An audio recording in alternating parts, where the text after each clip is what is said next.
Hi friends, welcome to Krishna's story time. Srikrishna ഭഗവാന്റെ അനുഗ്രഹീതരായ എല്ലാ സജ്ജനങ്ങൾക്കും കൃഷ്ണാസ് സ്റ്റോറി ടൈമിലേക്ക് സ്വാഗതം. കൃഷ്ണായനം കഥ കേൾക്കാം.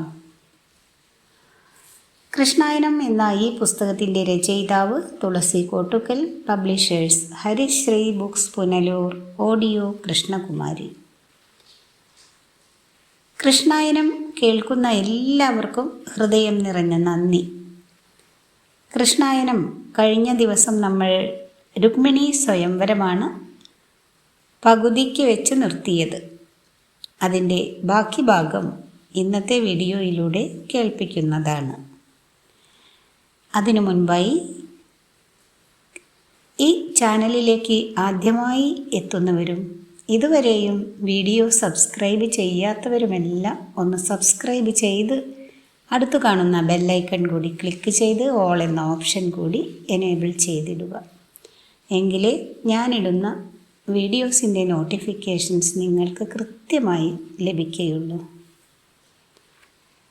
അതുപോലെ നിങ്ങളുടെ ലൈക്ക്, ഷെയർ, കമൻ്റ് എന്നിവ നൽകി ഈ ചാനലിനെ സപ്പോർട്ട് കൂടി ചെയ്യുക. ഇന്നത്തെ ഭാഗത്തിലേക്ക് ഓം ശ്രീകൃഷ്ണ പരമാത്മനേ നമഃ. രുക്മിണി സ്വയംവരം തുടർച്ച. രുക്മിണി കരയുവാൻ തുടങ്ങി. സുവ്രത അവളെ ആശ്വസിപ്പിച്ചു. രുക്മിണി, നിന്റെ വേദന അറിയാത്തവളാണോ ഞാൻ? ശിശുപാലൻ്റെ കൂടെ ജീവിതം നരകം തന്നെയായിരിക്കും. അതിനിടവരുകയില്ല. മാധവൻ നിന്നെ സഹായിക്കും. എവിടെ നിന്നോ വരുന്ന സ്വരം പോലെ രുക്മിണി പറഞ്ഞു. ആ ബ്രാഹ്മണനെ ഇതുവരെ കണ്ടില്ലല്ലോ. ആലോചിക്കും തോറും ഭയം തോന്നുന്നു. ഇനി സ്വയംവരത്തിന് അധികം നാളില്ല. പെൺകൊന്തന്മാരെല്ലാം വന്നു തമ്പടിച്ചു കഴിഞ്ഞല്ലോ. സുവ്രത ചിരിച്ചു. രുക്മിണിയും ചിരിച്ചു. ബ്രാഹ്മണൻ ഉടനെ എത്തുമെന്ന് പ്രതീക്ഷിച്ച് അവർ നിദ്രാവിഹീനരായി നാളുകൾ തള്ളി നീക്കി. സ്വയംവര മണ്ഡപം അലങ്കരിച്ചു കഴിഞ്ഞു. 2 ദിവസം കഴിഞ്ഞാൽ സ്വയംവരമാണ്. പല സ്ഥലത്തു നിന്നും രാജാക്കന്മാർ എത്തി. വിവാഹം നടന്നു കഴിഞ്ഞുവെന്ന ഭാവത്തിൽ ശിശുപാലൻ അഹങ്കാരത്തോടെ ആജ്ഞകൾ കൊടുത്തു വർത്തിച്ചു. ഏറെ പേർക്കും ശിശുപാലനെ ഇഷ്ടമായില്ല. അവരത് ഭീഷ്മകനെ അറിയിക്കുകയും ചെയ്തു. പക്ഷേ മഹാരാജാവ് എന്തു ചെയ്യുവാൻ? എല്ലാം കേട്ട് നിസ്സംഗനായി അദ്ദേഹം ഇരുന്നു. മകളെ ശിശുപാലനിൽ ബന്ധിപ്പിക്കുന്നത് ഭീഷ്മകന് ഇഷ്ടമല്ല. പക്ഷേ അദ്ദേഹത്തിൻ്റെ വാക്കുകൾക്ക് അവിടെ എന്ത് സ്ഥാനം? ജലരേഖ പോലെ ആ ശബ്ദങ്ങൾ മാഞ്ഞു പോകുന്നു. മകളുടെ കണ്ണുനീര് തുടയ്ക്കുവാൻ പോവാതെ കഴുത്തിൽ ശിരസും തൂക്കിയിട്ട് ആ വൃദ്ധനിരുന്നു. ഒരു രാത്രി കൂടി കഴിഞ്ഞാൽ സ്വയംവരമാണ്. കൊട്ടാരം ഉത്സവത്തിൻ്റെ ലഹരിയിലാണ്. സ്വയംവരത്തിന് ക്ഷണിക്കപ്പെട്ടിരുന്ന രാജാക്കന്മാരെല്ലാം എത്തി. പക്ഷേ ശിശുപാലനുള്ളതാണ് രുക്മിണി എന്ന് പരസ്യമായതോടെ പലരും മടങ്ങി. ശേഷിച്ച രാജാക്കന്മാർ രുക്മിണിയുടെ സുഹൃത്തുക്കളായിരുന്നു.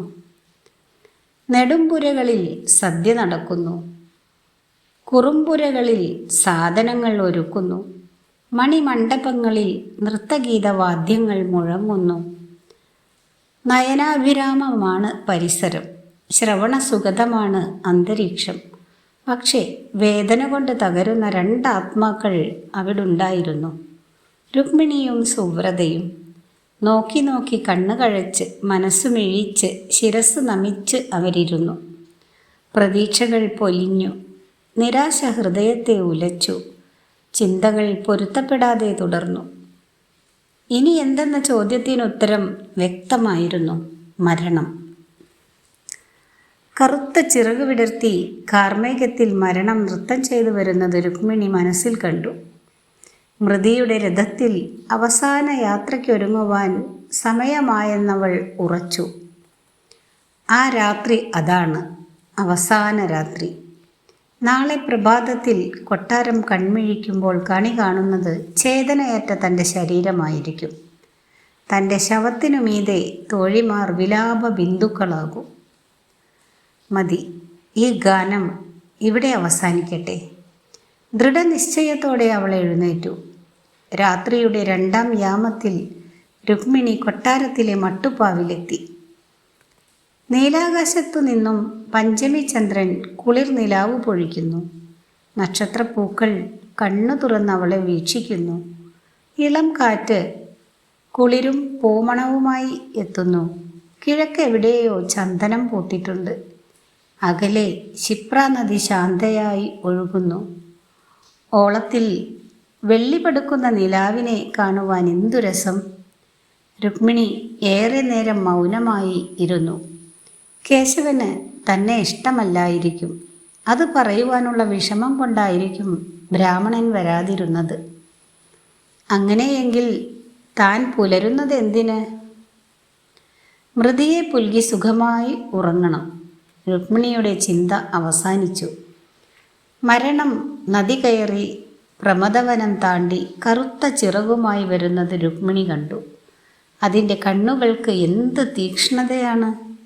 കാലുകളിലെ വിരലുകൾ വളഞ്ഞു പിരിഞ്ഞിരിക്കുന്നു. ശരീരം ശൽക്കങ്ങൾ കൊണ്ട് പൊതിഞ്ഞിരിക്കുകയാണ്. ഇടയ്ക്കിടയ്ക്ക് അധരം നക്കി രക്തഗന്ധം നിശ്വാസത്തിൽ ഉതിർത്ത് മരണം അടുത്തടുത്ത് വന്നു. അയ്യോ! ശബ്ദം തൊണ്ടയിൽ കുരുങ്ങി. രുക്മിണി വിറച്ചു. വയ്യ! രുക്മിണി തലമുടി പിടിച്ചു പറിച്ചു. പെട്ടെന്ന് ആരോ തൻ്റെ കരം ഗ്രഹിക്കുന്നതായി അവൾക്ക് തോന്നി. വിദർഭ രാജകുമാരി ഞെട്ടിപ്പിടഞ്ഞു. സുവ്രതയും രുക്മിണിയുടെ പ്രിയപ്പെട്ട തോഴിയുമായിരുന്നു അത്. രുക്മിണി, എന്താണിത്? എന്നെ തനിയെ നിർത്തിയിട്ട് നീ പോവുകയാണോ? നമുക്കൊന്നിച്ചാവാം. എൻ്റെ ധൈര്യം നീ കളയരുതേ. പെട്ടെന്ന് തോഴി പറഞ്ഞു. തമ്പുരാട്ടിമാരെ, ഒരു കാര്യം പറയുവാനാണ് അടിയൻ വന്നത്. നിങ്ങളെ തിരയുവാൻ ഇനി സ്ഥലമില്ല. ഒരു ബ്രാഹ്മണൻ നിങ്ങളെ കാണുവാൻ വളരെ നേരമായി കാത്തു നിൽക്കുന്നു. എന്താണ് പറയേണ്ടത്? ബ്രാഹ്മണനോ? രണ്ടുപേരും ഒറ്റ ശ്വാസത്തിൽ ചോദിച്ചു. അതെ, വേഗം കൂട്ടിക്കൊണ്ടുവരൂ, വളരെ വേഗം. ഇടിഞ്ഞു വീഴുവാൻ പോകുന്ന മലയുടെ നെറുകയിൽ നിൽക്കുന്നവരുടെ അവസ്ഥയായിരുന്നു അവർക്ക്. ബ്രാഹ്മണൻ എത്തി. തോഴി പിൻവാങ്ങി. എങ്ങനെ തുടങ്ങണമെന്നറിയാതെ പ്രമദകൾ പരുങ്ങി. ബുദ്ധിമാനായ ബ്രാഹ്മണൻ അവരുടെ ഹൃദയഗതം ഊഹിച്ചു. ബ്രാഹ്മണൻ പറഞ്ഞു, തമ്പുരാട്ടിമാർക്ക് സന്തോഷിക്കുവാനുള്ള സമയമാണിത്. എല്ലാം മംഗളമായി കലാശിക്കും. മാധവൻ എത്തുമോ? ആവേശത്തോടെ രുക്മിണി ചോദിച്ചു. ബ്രാഹ്മണൻ ചിരിച്ചുകൊണ്ട് പറഞ്ഞു, എത്തും. അല്ല, എത്തി എന്ന് തന്നെ പറയാം. എന്നിട്ടെവിടെ? അദ്ദേഹം ചോരനാണോ അതോ ജാരനോ? നട്ടപ്പാതിരയ്ക്ക് അന്തഃപുരത്തിൽ വരുവാൻ? മുകുന്ദൻ ആവശ്യം വേണ്ട സമയത്ത് യഥാർഹമായത് നിർവഹിക്കും. രുക്മിണി പറഞ്ഞു. അന്തനശ്രേഷ്ഠ, യാത്രയുടെ ക്ഷീണമുണ്ടെന്നറിയാം. അങ്ങയ്ക്ക് വിശ്രമമാണ് വേണ്ടതെന്നും ഓർക്കായികയല്ല. പക്ഷെ അതിയായ ആകാംക്ഷ കൊണ്ട് ചോദിച്ചു പോകുന്നതാണ്.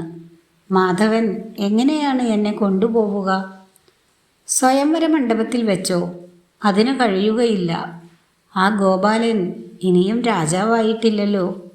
എല്ലാം വിശദമായി പറഞ്ഞ് എൻ്റെ ഇടനെഞ്ചിലെ അഗ്നി ശാന്തമാക്കൂ. ബ്രാഹ്മണൻ പറഞ്ഞു. ദേവി, കേശവന് എല്ലാം അറിയാം. ത്രികാലജ്ഞാനിയാണ് ആ തരുണൻ. ആ മുഖം കാണുമ്പോൾ തന്നെ മനസ്സ് ശാന്തമാകുന്നു. ക്ഷിപ്രയിലെ പൂങ്കുളിരിൻ്റെ സുഖം. അദ്ദേഹം എന്നോട് പറഞ്ഞത് പറയാം. അവർ കാതോർത്തു. സ്വയംവര മണ്ഡപത്തിൽ വെച്ചുള്ള വിവാഹം അസാധ്യമാണ്. നാളെ പ്രഭാതത്തിൽ കൊട്ടാരത്തിനടുത്തുള്ള ദുർഗാക്ഷേത്രത്തിൽ പൂജയ്ക്ക് വരുമല്ലോ. സഭയിലൂടെ ആയിരിക്കണം പുറത്തേക്ക് വരേണ്ടത്. സഭാദ്വാരത്തിൽ ഗരുഡധ്വജമുള്ള ഒരു തേരുണ്ടാവും. തേരിൽ ഞാനും. നീ അവിടെ എത്തിയാൽ മതി. ബാക്കിയെല്ലാം കാലം കർമ്മമാക്കിക്കൊള്ളും. ബ്രാഹ്മണൻ അവരെ നോക്കി പുഞ്ചിരിച്ചു. രുക്മിണിയുടെ ഭയം മാറി. എന്നല്ല, കവിളിൽ നുണക്കുഴി തെളിഞ്ഞു. വദനത്തിൽ ആമ്പലും താമരയും വിടർന്നു. പ്രഭാതമായി. കൊട്ടാരത്തിൽ സർവത്ര ബഹളം തന്നെ. രാജാക്കന്മാർ അണിഞ്ഞൊരുങ്ങി സ്വയംവര മണ്ഡപത്തിലേക്ക് പോകുന്ന തിരക്കൊരു ഭാഗത്ത്. മറ്റൊരു ഭാഗത്ത് സദ്യയുടെ ഒരുക്കങ്ങൾ തകൃതിയായി നടക്കുന്നു. ആഹാരശാല മുതൽ സ്വയംവര മണ്ഡപം വരെ ജനത്തിരക്കു തന്നെ. വിദർഭയിലെ ജനങ്ങൾ മുഴുവൻ കാൽനടയായും തേരുകളിലും കുതിരപ്പുറത്തുമായി എത്തിക്കഴിഞ്ഞു. സ്വയംവരത്തിനെത്തിയ രാജാക്കന്മാരുടെ ഭൃത്യജനങ്ങളും കാഴ്ചക്കാരായ ജനങ്ങളും ചേർന്ന് അവിടം ഒരു ജനസമുദ്രമാക്കി. ഓരോ നിമിഷം കഴിയുംതോറും ആരവം വളർന്നുകൊണ്ടിരുന്നു. സ്വയംവര മണ്ഡപത്തിൽ അവസാനമെത്തിയത് ശിശുപാലനായിരുന്നു. കന്യയെ വേൾക്കുവാൻ ഉറച്ചിരിക്കുന്ന രാജകുമാരൻ. എല്ലാവരും ശിശുപാലനെ ബഹുമാനിച്ചു, ആദരിച്ചു. സിംഹാസനത്തിൽ അഴകിയ രാവണനെ പോലെ ആ ജളപ്രഭു ഇരുപ്പുറപ്പിച്ചു. ഇടയ്ക്കിടയ്ക്ക് രുക്മി വന്ന് എന്തോ ചിലത് പറയുന്നുണ്ടായിരുന്നു. സ്വയംവര മണ്ഡപം കനത്ത സുരക്ഷയിലായിരുന്നു. മുഹൂർത്തത്തിന് അധിക നേരമില്ല. വാദ്യഘോഷങ്ങൾ നിന്നു. വിവാഹത്തിനു മുമ്പുള്ള നാദസ്വരമുയർന്നു. സ്വയംവരവേദി നിശബ്ദമായി. കന്യക കടന്നു വരുവാനുള്ള മുഹൂർത്തമായി. രാജകുമാരന്മാർ വിടർന്ന കണ്ണുകളുമായി വസിച്ചു. സ്വയംവര മണ്ഡപത്തിലെ വെള്ളിയട ചലിച്ചു. അതിനുള്ളിൽ നൂപുരധ്വനി ഉയർന്നു. ദ്വാരപാലികമാർ വെളിയട വലിച്ചു. പ്രഭാത സൂര്യനിൽ വിളങ്ങി നിൽക്കുന്ന ഉഷസ്സുപോലെ കാന്തിമതിയായ രുക്മിണി സഭയിലേക്ക് ഇറങ്ങി. അലൗകികമായ പരിവേഷം കൊണ്ട് ദർശനീയർക്ക് ആനന്ദമരുളി സുന്ദരി മന്ദം മന്ദം നടന്നു. മൃദുലഗാത്രിയും തരുണമോഹിനിയും അരുണവർണ്ണയും ആയ രുക്മിണി സൗന്ദര്യത്തിൽ ദേവസ്ത്രീകളെ പോലും നാണിപ്പിച്ചു. പൂത്തുലഞ്ഞ കണിക്കൊന്ന പോലെ അവൾ വിളങ്ങി. രാജകുമാരന്മാർ മോഹപരവശരായി. രുക്മി സഹോദരിയെ നോക്കി നിന്നു. സുവ്രതയും രുക്മിണിയും രുക്മിയുടെ സമീപമെത്തി. ദേവീ ദർശനം കഴിഞ്ഞു വന്നോളൂ, മുഹൂർത്തം തെറ്റണ്ട, രുക്മി ആജ്ഞാപിച്ചു. സുവ്രതയും രുക്മിണിയും മുമ്പോട്ട് ചലിച്ചു. മാനസ സരസിൽ അലസം ഗമിക്കുന്ന രണ്ടരയന്നങ്ങൾ പോലെ. രുക്മിണിയുടെ ഹൃദയം നിലവിട്ട് തുടിച്ചു. അവർ ഗോപികാരമണനെ പ്രാർത്ഥിച്ചു. അവർ അംബികാക്ഷേത്രത്തിലെത്തി. ദേവിയെ വന്ദിച്ചു. രുക്മിണി ദേവിയെ അർപ്പിച്ചു. അവൾ പ്രാർത്ഥിച്ചു. അംബികേ, ചണ്ഡികേ, ഉഗ്രേ, കാളി, എനിക്ക് ഗോപികാരമണനെ തിരുമണം ചെയ്യുവാൻ ഇടവരുത്തണേ. എൻ്റെ അഭീഷ്ടം സാധിച്ചു തരണേ. ഒരു കുളിർക്കാറ്റ് വീശി. ആരോ തൻ്റെ കബരിയിൽ തഴുകുന്നതുപോലെ. ദേവിയുടെ അനുഗ്രഹം ഉണ്ടായിരിക്കുന്നു. സുവ്രതയും രുക്മിണിയും പുറത്തിറങ്ങി. അംബികാക്ഷേത്രത്തിൽ നിന്നും സ്വയംവര മണ്ഡപം വരെ കന്യകമാർ താലപ്പൊലിയും എന്തി നിൽക്കുന്നു.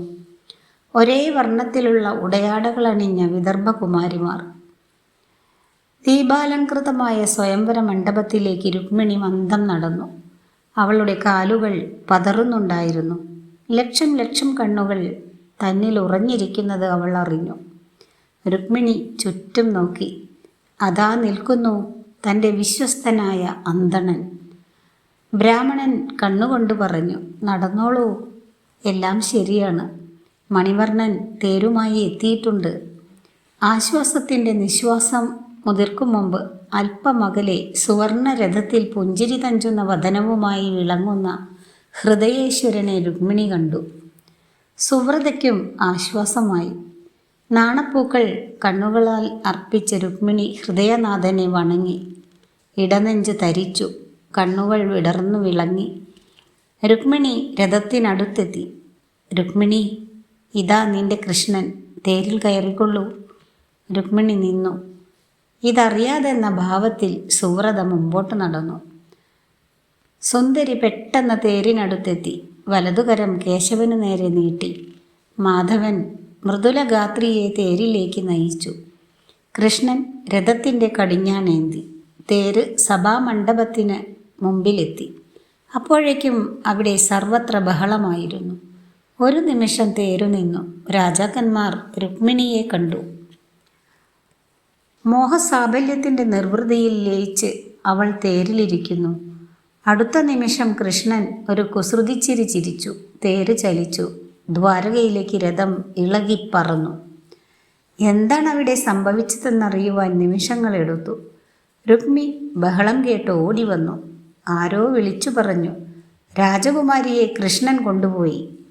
രുക്മി ഞെട്ടിത്തരിച്ചു. തൻ്റെ ഉള്ളിൽ അങ്ങനെയൊരു ചിന്ത ഉണ്ടാവാതിരുന്നില്ല. എങ്കിലും കൃഷ്ണൻ ഇത്രയും ധൈര്യം കാണുമെന്ന് ചിന്തിച്ചില്ല. ഇനി അവനെ വെച്ചിരുന്നുകൂടാ.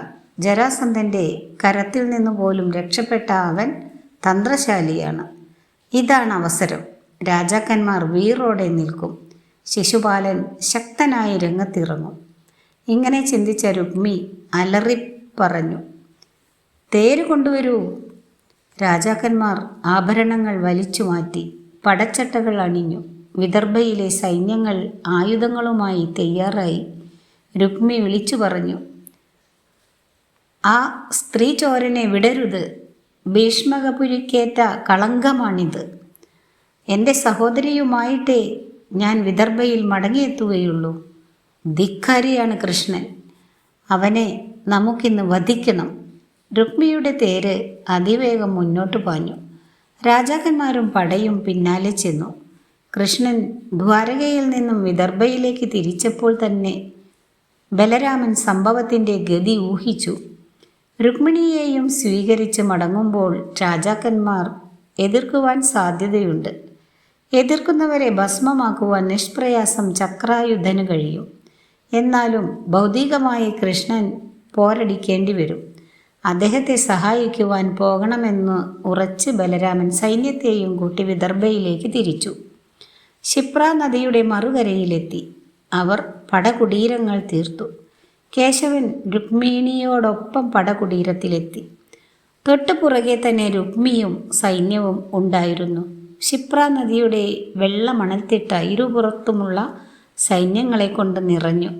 സത്യത്തിൽ ബലരാമനെയോ യാദവ പ്രമുഖരെയോ രുക്മി അവിടെ പ്രതീക്ഷിച്ചില്ല. സൈന്യത്തെ കണ്ട് വിദർഭ രാജകുമാരൻ ഒന്നു പതറി. രുക്മിണി ഭയന്നു വിറച്ചു. കേശവൻ പറഞ്ഞു, നീ ഭയന്നിരിക്കുന്നു. അതിൻ്റെ ആവശ്യമില്ല. ഇക്കാണായ പടജനങ്ങളെ ഭസ്മമാക്കുവാൻ അരക്ഷണം മതി. എങ്കിലും ഭൗതിക നീതിക്ക് വേണ്ടി ഇവരുമായി ഞാൻ പോരടിക്കും. കൃഷ്ണനെ വധിക്കണമെന്നുള്ള ഉഗ്രവൈരാഗ്യത്തോടെ രുക്മി വിളിച്ചു പറഞ്ഞു.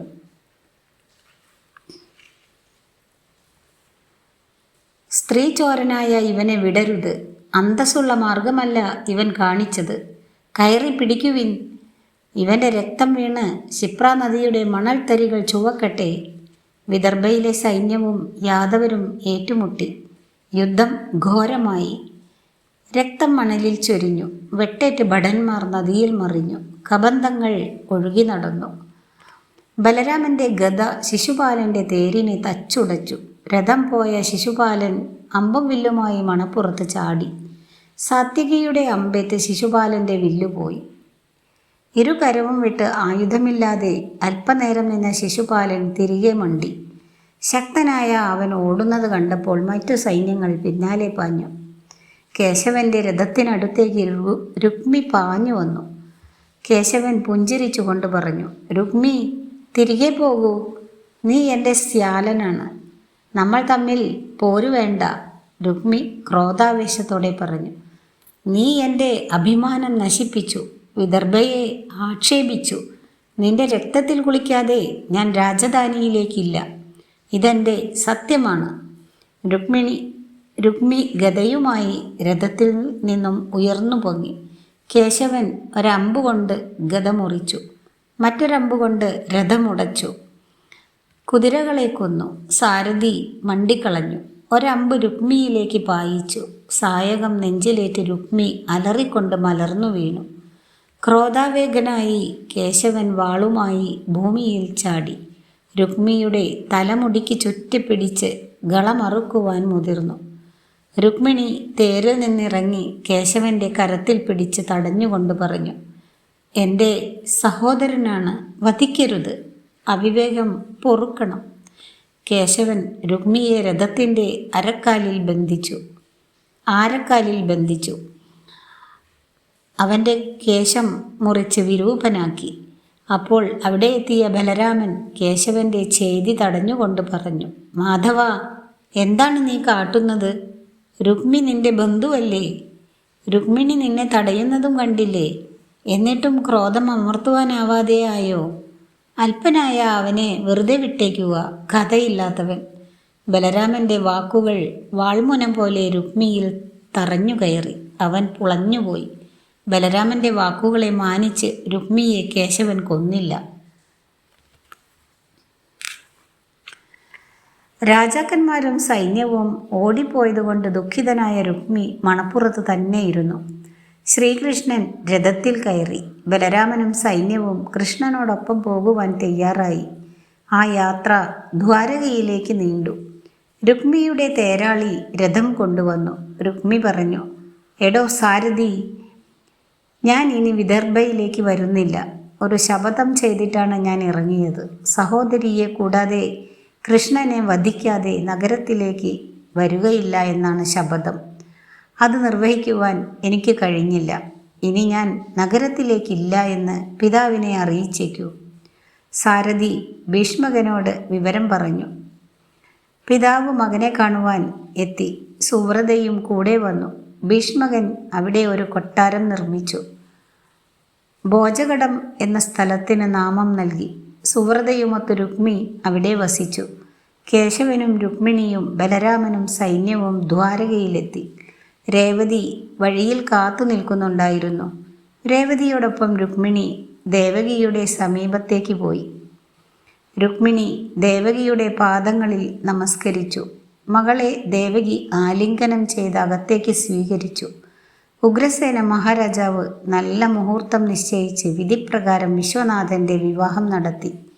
ദ്വാരകയിൽ ആഹ്ലാദം തിരതല്ലി. ദേവന്മാർ കൽപ്പകപ്പൂ പൊഴിച്ച് വിവാഹത്തിന് മിഴിവേകി. ഗർഗാചാര്യൻ്റെയും സാന്ദീപനിയുടെയും മറ്റു മഹർഷിമാരുടെയും സാന്നിധ്യത്തിൽ അഗ്നിസാക്ഷികമായി നടന്ന വിവാഹത്തിന് വിദർഭയിലുള്ളവരും പങ്കെടുത്തു. രുക്മി എത്തിയില്ല. ഭർത്താവ് വരാത്തതുകൊണ്ടാകാം പാതിവ്രത്യധർമ്മമറിയുന്ന സുവ്രതയും വിവാഹത്തിനെത്തിയില്ല. രുക്മിണിയുടെ വിവാഹം കാണണമെന്ന ആഗ്രഹം സുവ്രത അമർത്തി. വേദന കടിച്ച് അരച്ച് ഭർത്താവിൻ്റെ ഇംഗിതമറിഞ്ഞ് അവൾ കഴിഞ്ഞു. രാമകൃഷ്ണന്മാരുടെ സാന്നിധ്യം കൊണ്ട് ദ്വാരക എന്നും നിറഞ്ഞു നിന്നു. ബലരാമൻ്റെ വിവാഹം യാദവർ ദ്വാരകയിലെത്തിയ ഉടനെ ആർഭാടമൊന്നുമില്ലാതെ നടന്നിരുന്നു. അതുകൊണ്ട് രേവതിയാണ് എല്ലാ കർമ്മങ്ങൾക്കും മുന്നിട്ടു നിന്നത്. കുശസ്ഥലിയിലെ ആ സുന്ദരി ദ്വാരകയ്ക്ക് അലങ്കാരമായിരുന്നു. ആഹ്ലാദം ദ്വാരകയിൽ സർവ്വനിമിഷവും തങ്ങി നിന്നു. ഇതോടുകൂടി ഇന്നത്തെ വീഡിയോ അവസാനിപ്പിക്കുന്നു. ഈ ഭാഗവും അവസാനിച്ചിരിക്കുന്നു. അടുത്ത ദിവസം മറ്റൊരു ഭാഗവുമായി എത്തുന്നതാണ്. വീഡിയോ ഇഷ്ടമായാൽ എല്ലാവരും ഒന്ന് ലൈക്ക് ചെയ്യുക.